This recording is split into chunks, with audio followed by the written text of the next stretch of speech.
So I'm currently 17-2 in Foot Champs, and I've got a formation and custom tactic that I think you will really get on with. This is disgustingly overpowered. I will show you guys the tactics at the end, but it's really important that you understand how to actually play with this. So I'm going to show you some of this last game we're about to go into. Let's try and hit 300 likes on the video. If you are new, I'd really appreciate if you did subscribe. Nearly at 100k, so it'd be greatly appreciated. Any questions down below, and let's get into the video. If you want the cheapest FC24 coins to get ahead of the competition, check out MMOEXP by clicking the link down below and use code JambooUK for 5% off. Okay, so the formation we're switching into is a 5-2-2-1. This is something a little bit different.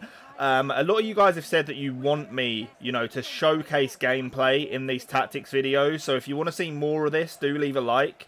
Like I say, a 5-2-2-1, and I want to show you guys actually how to use these formations, because it's all well and good, just turning on a custom tactic, but that doesn't necessarily get you wins. You need to know what you're doing with the setup. So you can see already switching between the fullbacks. That's something that's going to be very common in a 5 at the back.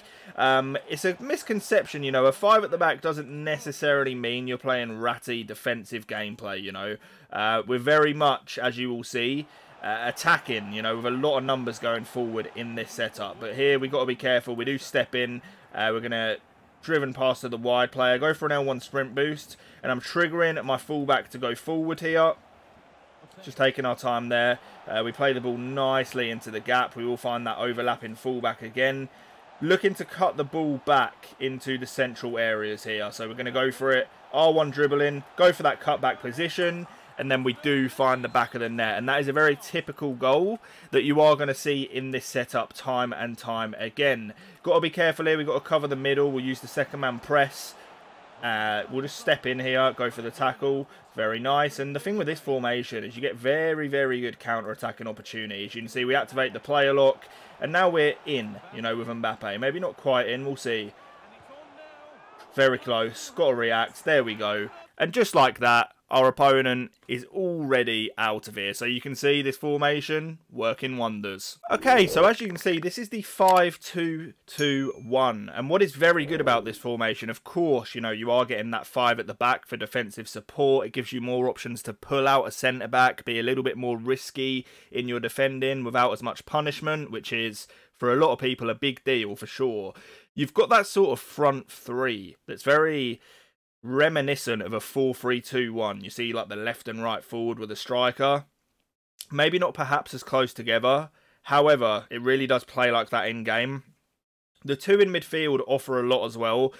But the main way you're going to play in this setup is similar to a 4-3-2-1. You're playing very direct. You're using those overlapping fullbacks. This is basically, in my opinion, like a 4-3-2-1, but a 5-back variation. You're just putting one from the midfield back into the defence. So these are the tactics I was using for it. Balance on the defensive style, 50 on the width, 60 depth, balanced direct passing, 60 on the width, 6 players in the box. And the instructions, very simple. Stay central, getting behind on the striker.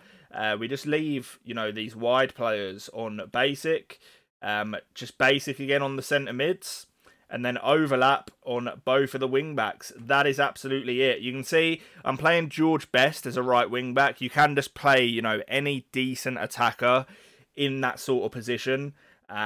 You don't need them to be an actual defender. We could play Owner there, who's a traditional right-back. I would rather have the attacking presence. You're getting a lot of overlap opportunities in attacking areas. You want it to be a good attacker. So that is how I would recommend lining it up if you had a team like this. Hope you guys enjoy. Please subscribe for more, and I'll catch you on the next one. Peace.